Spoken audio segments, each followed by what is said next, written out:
Hello everyone and welcome to our treaty walk. First we would like to remind you that Rebecca and I and our cameraman are all in the same household. So the social distance, we're not going to be respecting the normal 6-foot distance between. But if we do come in contact with others, we will be respecting normal social distancing rules. The location we're heading to is Wesley United Church, which is located at 3913 Hillsdale Street here in Regina. Here we want to explore the relationships between churches and treaties. Being in the Faculty of Education, we have talked a lot about treaties and who was involved. We would like to ask you to take a minute and reflect on who was involved in the treaty processes and what you know about church involvement. While you are reflecting, we'll be traveling to the church.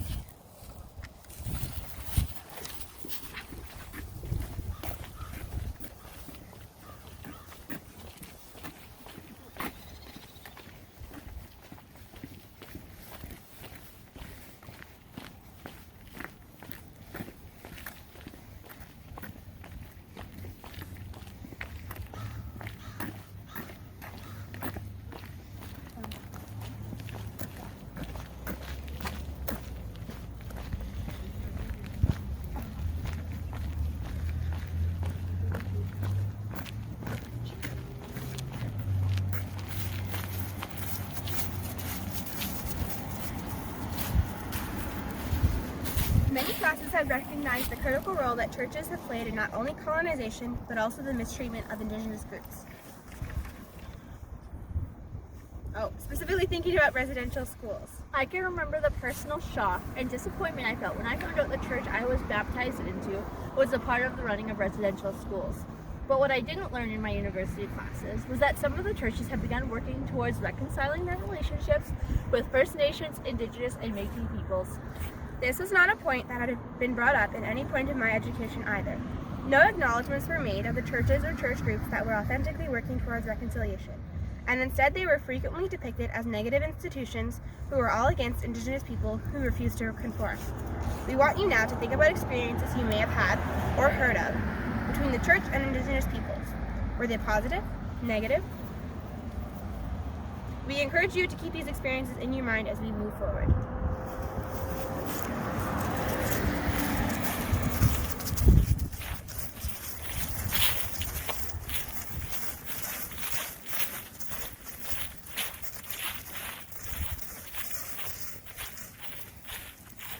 After conversations with Sheena and the points she expressed in our previous class, Rebecca and I have chosen to research the effects of the United Churches of Canada and how these churches are now working towards reconciliation.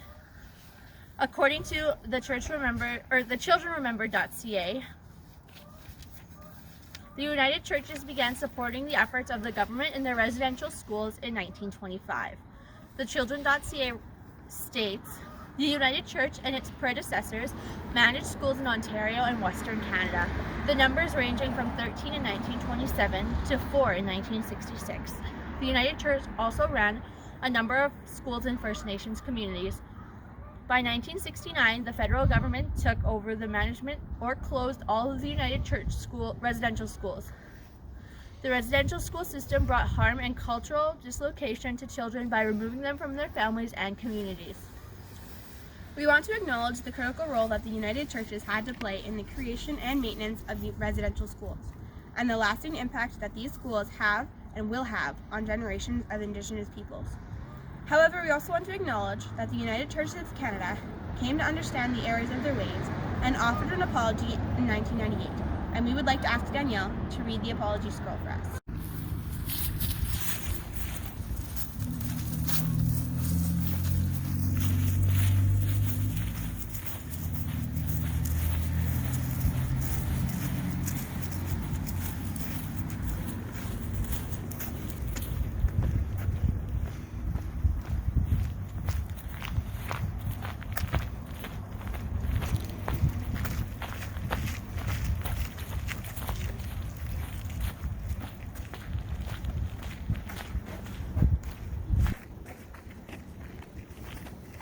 After hearing this apology, what feelings do they bring to mind? Do you feel as though this was an authentic effort made by the church to reconcile past injustices? We ask that you contemplate these questions as we move further in our treaty walk. An apology is one thing, But Rebecca and I wanted to know if our local United Church had continued their reconciliation. We are hoping to see an inclusion and understanding between both parties. Rebecca and I had hoped to visit the church and hopefully speak to a minister or representative about their efforts. Unfortunately, we didn't have the opportunity before COVID-19 and social distancing was implemented. Instead, we utilized the church's website and found that they have made land acknowledgements there. Further investigating this, the United Church of Canada published a document on their website that explains why the inclusion of land acknowledgements is important for a church to address. Now we would like to ask Karina to read the explanation. Not only does the United Church use the land acknowledgements to further carry out their apologies, it is also used as a way to continually build good relations with Indigenous groups, respecting their sovereignty as nations. Something the Wesley United Church has created is social justice practices, as they have opportunities for congregation members to take part in, like donating to the food bank. A workshop and information session they hold that helps create Mayo-Witchetowan by holding relation meetings for Aboriginal and non-Aboriginal peoples, and the church also participates in various Kairos exercises. In these ways, the United Church is in constant practice of Mayo-Witchetowan. Treaty Elders of Saskatchewan, our book, says the laws of Mayo-Witchetowan include those laws encircling the bonds of human relationships in the ways in which they are created, nourished, reaffirmed, and recreated as a means of strengthening the unity among First Nations people and of the nation itself.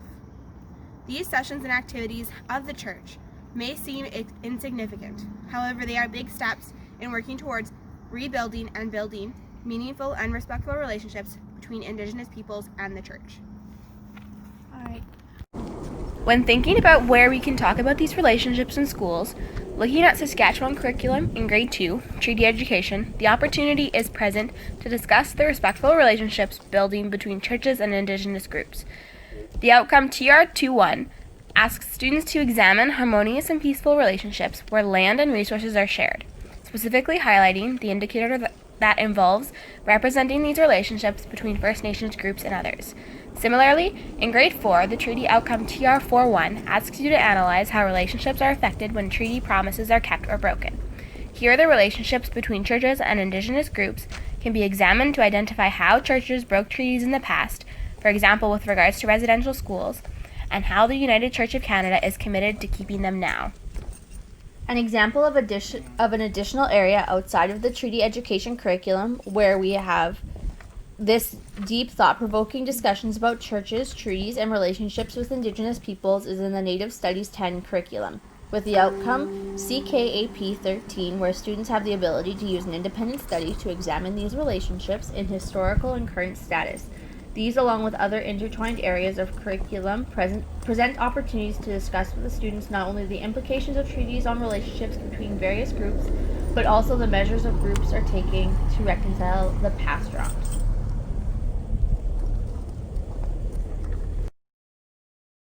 We would like to thank you guys for being present during our Treaty Walk presentation, but now we would like to ask you to think about the questions we asked throughout our presentation and to share some of your thoughts or realizations that you've had throughout this process.